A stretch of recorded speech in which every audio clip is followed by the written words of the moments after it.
Assalamualaikum dear learners. Here is Farhana Afroz, lecturer, Department of English.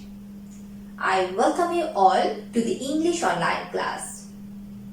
My dear SSC candidates, hope you all are passing very busy time for the preparation of your exam.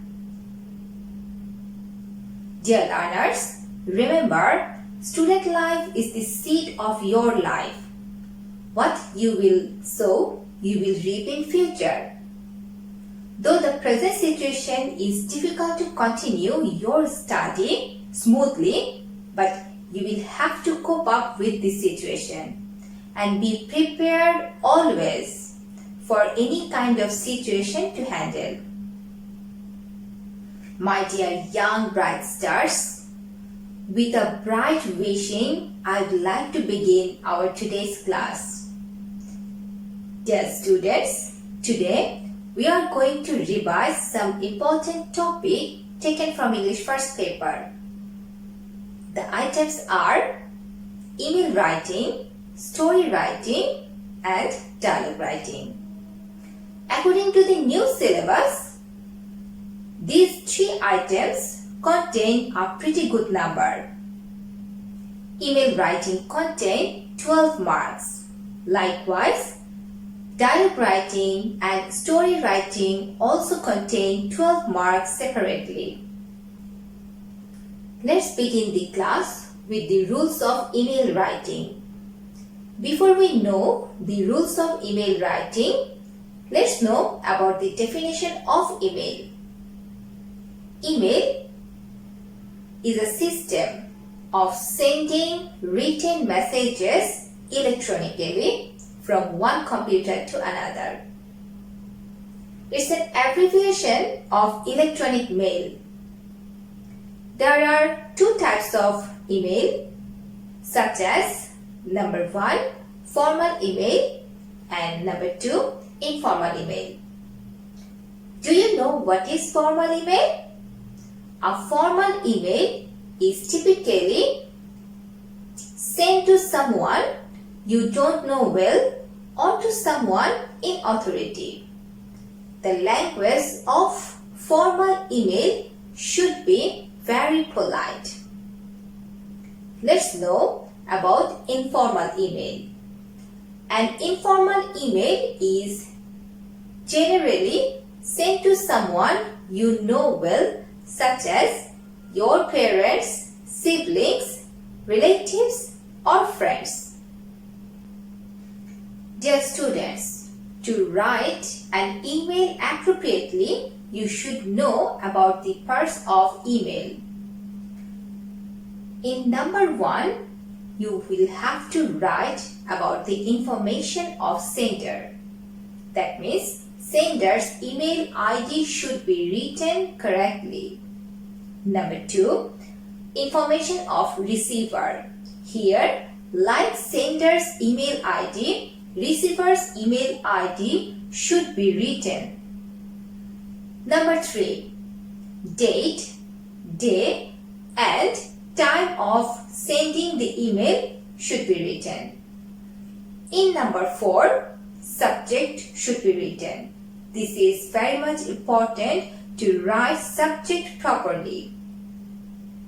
Number 5, greetings. Number 6, description. In the description, you are supposed to write all about the topic.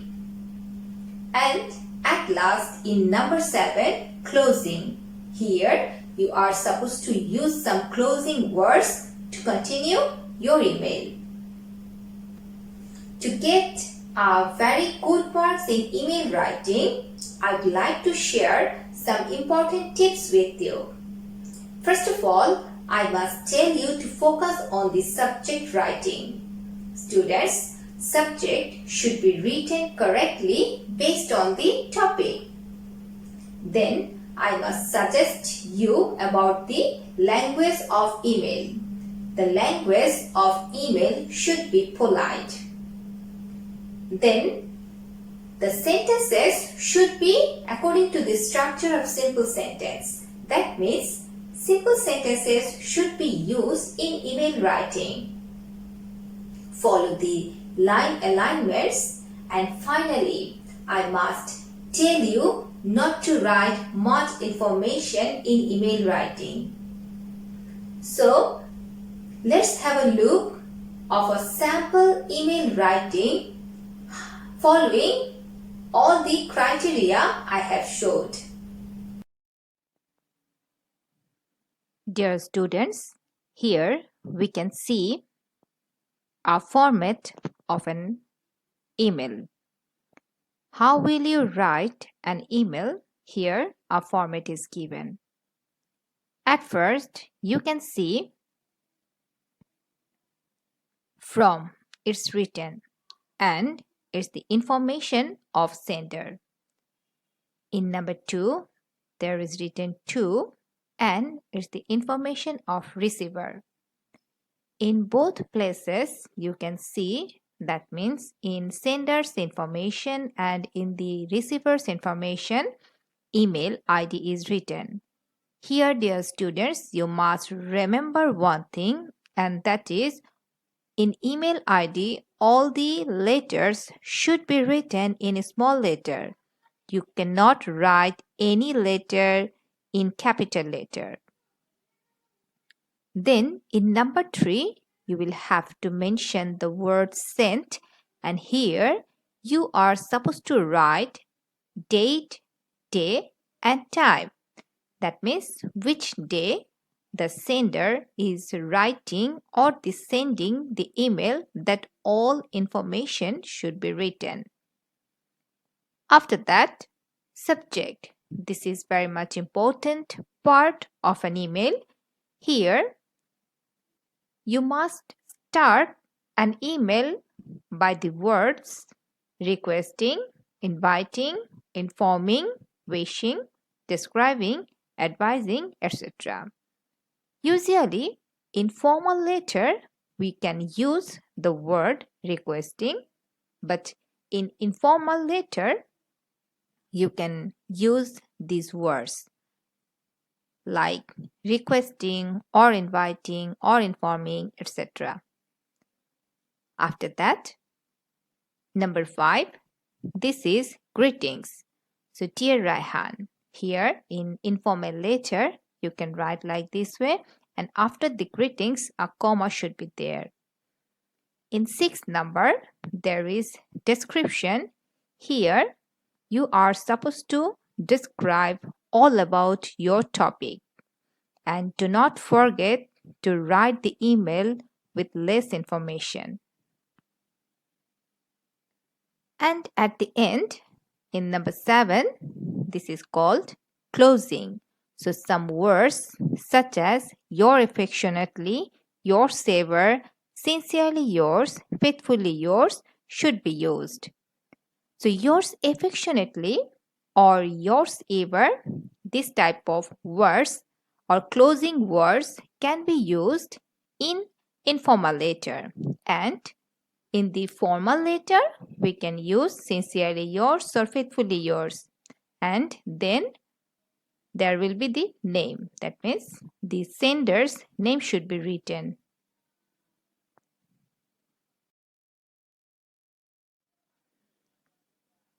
Now let's have a look on an email, and this is a sample email. This is the question.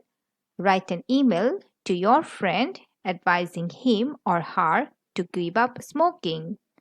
So like this way you will get your question during the exam.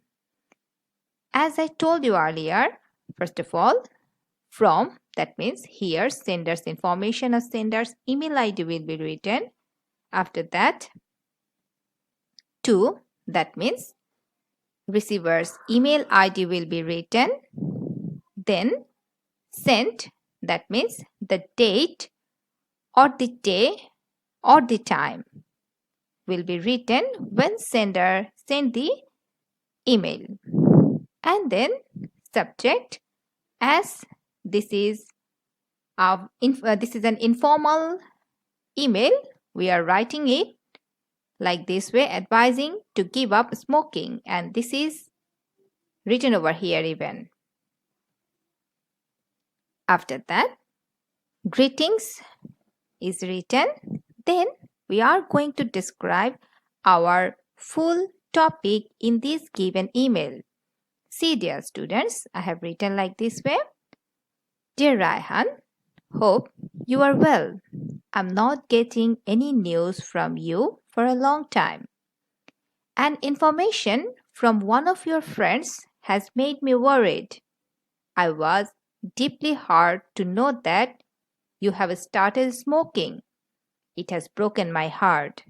I could never even imagine that you will fall a victim to such a harmful habit.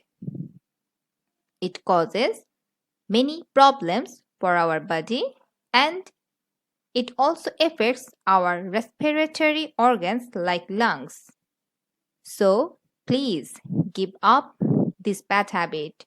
Waiting for an email with a hopeful news.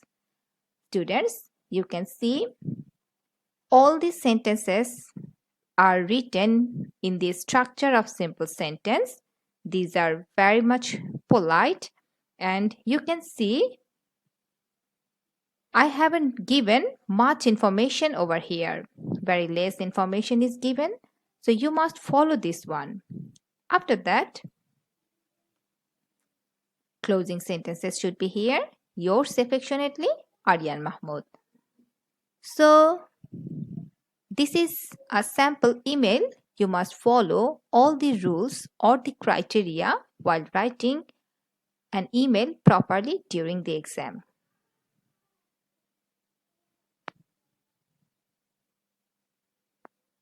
Students, hope you all have the clear idea about email writing. Now, let's move on to the next topic, and the topic is story writing. A story is basically a narrating of real or imaginary events involving the real or imaginary people. During the exam, a story should be written in verse. Dear students, to get very good marks in story writing, you will have to focus on some key points. Let's have a look.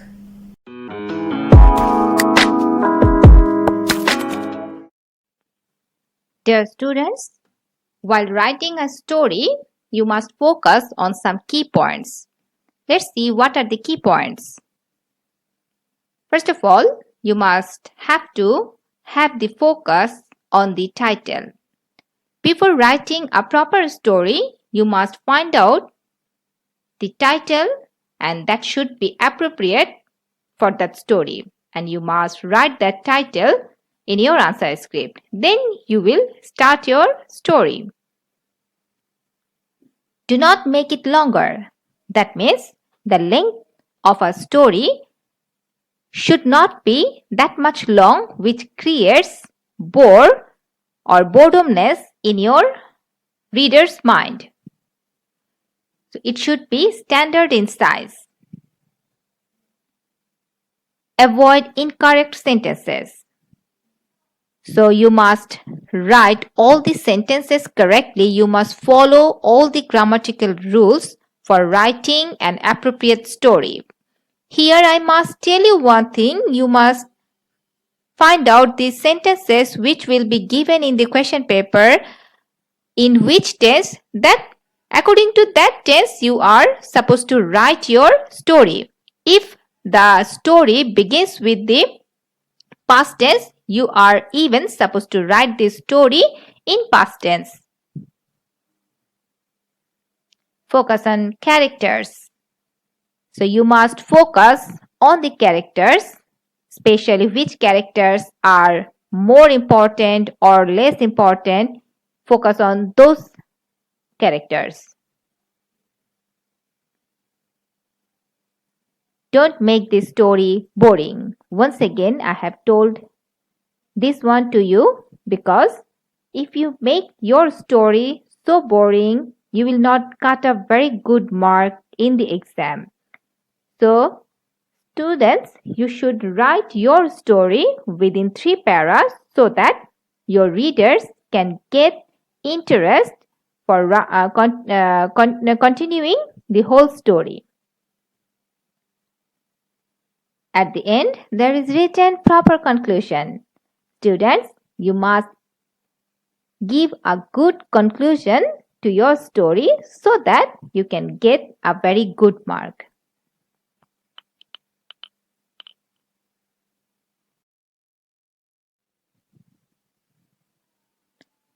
Dear students, here we can see a sample question is given. You will find this type of question in your exam question paper. Have a look on this. Read the beginning of the story. Write 10 new sentences to complete the story. Give a title to it. So this is the question you will find during the exam, and then students, some lines will be given to begin the story. Yes, you can see it's written. There was an old farmer. He had 4 sons. They were all grown up, but they had no good relation with one another. One day, then you will have to complete this story with your own language. Students, so at first this sentence will be written, that means the question will be written like this way, and then some sentences will be written to begin the story. These are the clues to give the title and to continue the story. Now, let's see how will we continue this story. Students, see, I have started the story and it's written like this way. The sentences which were given in the question, I have written even those sentences at the beginning because these are the clues given in the question paper, and I must suggest you one thing, that you can write these sentences, that means the sentences which are given in the question, in another color, or that means you can write these sentences with blue color so that it can be identified properly that these were given in the question. And then rest of the lines you can continue with black pen. So let's begin this story, but before that we must find out a title. Yes, the title is Unity is Strength. So this is the title. After writing the title, we are going to start this story, and here one thing you have to remember, to write all the sentences properly. Students, in the question paper, you can see the beginning of the story is written with past tense. So we must write the whole story with past tense. And don't forget to write the other sentences, that means which are in speech. Those sentences should not be in past tense. That one will base on the tense. It can be in present tense, it can be in past tense. That means it will be based on the situation of that story. So let's read the whole story. There was an old farmer. He had 4 sons.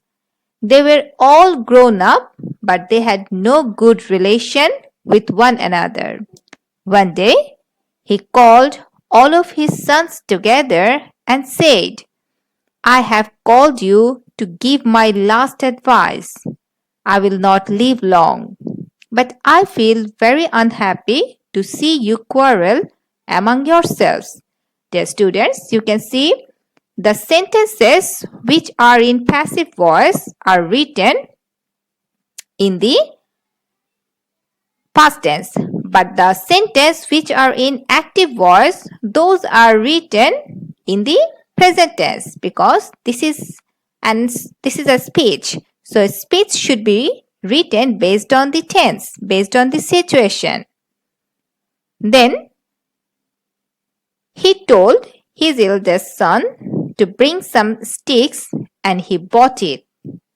The old man asked him to bind the sticks together, and the eldest son bound them into a bundle. Students, you can see I am following all the criteria I have showed you or I have told you earlier. Now let's see rest of the parts of this story.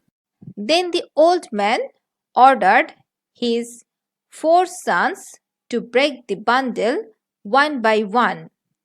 They tried but could not break it. Then the old man asked his sons to untie the bundle and break the sticks separately. They broke the sticks one by one very easily, and then the old man said to his sons, "My sons, take a lesson from it. If you are together, none can break you like the bundle. But if you are separate, enemies will easily harm you." The son realized their mistakes and promised to follow their father's advice. So, this is the last para of this story. So, students, you can easily see here also, that means in the whole story, I followed all the rules and criteria what I have shared with you. The students, hope you all have got the idea of writing a story properly. Now, the last topic of our today's class is dialogue. Dialogue means an exchange of ideas or opinions on a particular topic or particular issue in which two or more characters are represented as conversing. Some points to be focused while writing a dialogue properly. Number 1, caption. Number 2, greetings. Number 3, use of contraction form. Number 4, use of question tag. And finally, maintenance of the context. Now, let's have a look of a sample question of a dialogue.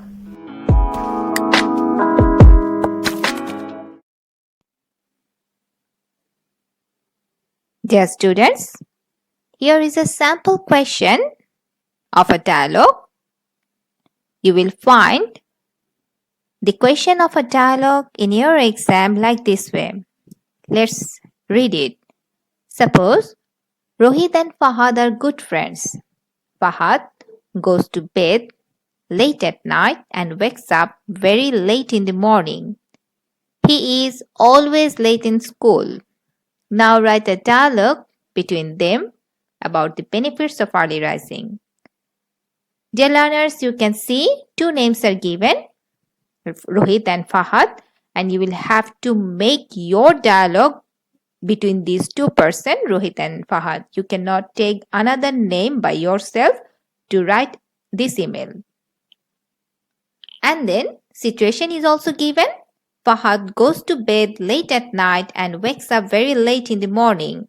He is always late in school. So this situation even should be mentioned or should be written in your dialogue. And then how will you write the dialogue? That's up to you. You will continue your rest of the lines based on this situation and followed by these names, Rohit and Fahad. Now, let's see how we are going to write a sample dialogue based on this question.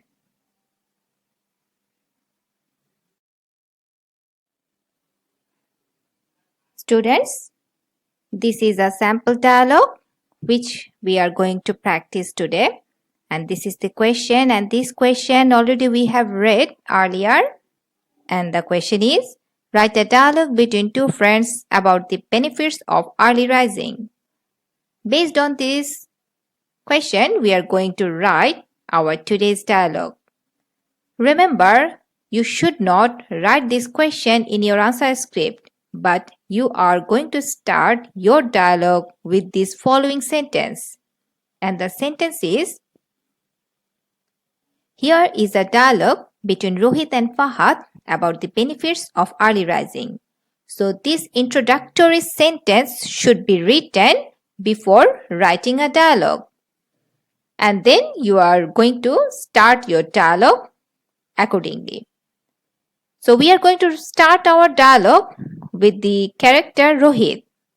Rohit. Hello Fahad, how are you? Fahad, I'm fine. What about you? Rohit, I'm fine too. But why are you always late for the class? If you are so late every day, you will be in great difficulty. Fahad, you are right. But I usually get up from bed at around 8 o'clock. I watch TV and sleep late. Rohit, I see. You should rise early and get the benefits of early rising. You know, it makes you healthy, wealthy, and wise. So, this is the way or criteria to write a dialogue. Here, you must focus on some important things, and you can see all the names are written at the left side just beside the margin. And students, after writing the names, colon should be put and then the speeches should be written. So before the colon, you are going to write the names, and after the colon, you are going to write the dialogue. You should not write any sentence before the colon. All the lines should be written, or all the dialogues should be written after the colon. Now, let's see what are the rest of the sentences of this dialogue.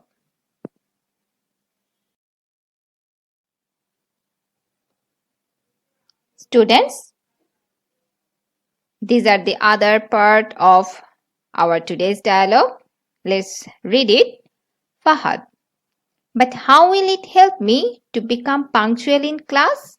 Rohit, if you get up early in the morning, you will get enough time to learn your lesson, have breakfast in time, and complete your homework. Fahad, you are right. I was in dark. However, I will get up early in the morning from tomorrow. Rohit, it is certainly a wise decision. Bye. Fahad, bye. See you the next day. Students, so this is the dialogue, and you can see most of the sentences I have written in simple sentence. You even write most of the sentences in simple sentence, and don't write much about the greetings or the closing of the sentence of the dialogue. You must focus on the basic point or the topic of that dialogue. Dear students, this is all about our today's class. Focus on all important elements to cut a very good marks in the exam. Thank you for being with me. Allah Hafiz.